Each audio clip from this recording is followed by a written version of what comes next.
Video ফুটেজে তো দেখা যাচ্ছিল মেহজাবিন নিজেই পোস্টার লাগাচ্ছিলেন তনুর গ্রাফিতিতে। সিনেমার প্রচারণার জন্য সারা বিশ্বেই নানা মাধ্যম ব্যবহার করা হয়। মুক্তির আগে প্রচারণায় ব্যস্ত সময় পার করেন অভিনেতা অভিনেত্রীরা। তবে প্রচারণা করতে গিয়ে মাঝে মধ্যে তাদেরকে পড়তে হয় বিতর্কের মুখে। এবার বিতর্কের মুখে পড়লেন অভিনেত্রী মেহজাবিন চৌধুরী। কি ঘটল তার সঙ্গে?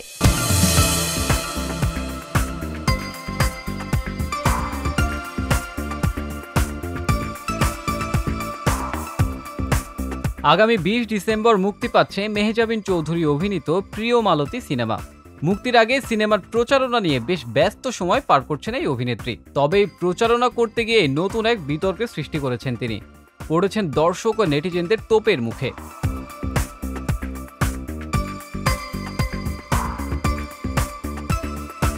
গেল বুধবার বিকেলে ঢাকা বিশ্ববিদ্যালয়ের টিএসসি এলাকায় সিনেমার প্রচারণায় গিয়েছিলেন মেহজাবিন এবং তার সঙ্গে ছিল সিনেমার টিম। সেখানে দেয়ালে দেয়ালে পোস্টার লাগিয়ে প্রচারণা করেছেন তিনি।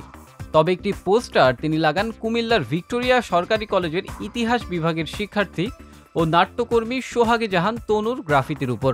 2016 সালের 20 মার্চ তনুর মৃতদেহ কুমিল্লা ক্যান্টনমেন্টের ভেতরে পাওয়া যায়। তার মৃত্যুর পর এখন অবধি বিচার কাজ চলমান, তবে কোনো আসামিকে গ্রেপ্তার করা হয়নি এখন অবধি। অর্থাৎ ন্যায্য বিচার এখনো পায়নি তনুর পরিবার।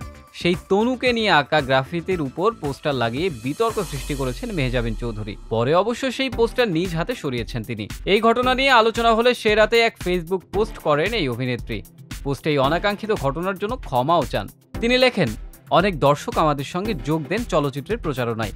প্রচণ্ড ভিড় ও অনিবার্য কারণবশত পোস্টারিংয়ের ক্যাম্পেইনটি দ্রুত শেষ করতে হয়। ভুলবশত অনাকাঙ্ক্ষিত অব্যবস্থাপনায় একটি পোস্টার শহীদ তনুর গ্রাফিতির উপরে লাগানো হয়ে যায়। মেহজাবিন আরও লিখেছেন, আমরা সবাই জানি তনুর মর্মান্তিক ঘটনা এবং তার হত্যার ন্যায় বিচারের জন্য লড়াই এখনো চলমান। পোস্টারিং সংক্রান্ত যা হয়েছে সেটা সম্পূর্ণ অনিচ্ছাকৃত ভুল ছিল। আমরা তৎক্ষণাৎ সেই পোস্টারগুলো সরিয়ে ফেলেছি এবং দাঁড়িয়ে 1 মিনিট নীরবতা পালন করেছি। কিন্তু এক গণমাধ্যমে প্রকাশ পাওয়া ভিডিও ফুটেজে তো দেখা যাচ্ছিল মেহজাবিন নিজেই পোস্টার লাগাচ্ছিলেন তনুর গ্রাফিতিতে। মেহজাবিনের বিবৃতি দেয়া পোস্টে শেয়ার করে একজন লিখেছেন, সস্তা মার্কেটিং, ভেরি চিপ।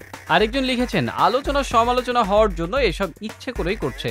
তবে কি প্রমোশনের জন্যই এমন পথ বেছে নিয়েছেন মেহজাবিন? মেহজাবিন আরও লিখেছেন, আমাদের চলচ্চিত্র, আমরা এবং আমাদের সংগ্রামের মূল লক্ষ্যই ন্যায় বিচারের জন্য লড়াই। এটি আমাদের হৃদয় থেকে আসে। আমরা আশা করি আমাদের অনিচ্ছাকৃত অব্যবস্থাপনাটুকু ক্ষমাসুন্দর দৃষ্টিতে দেখবেন। ধন্যবাদ আপনাদের সব সহযোগিতার জন্য।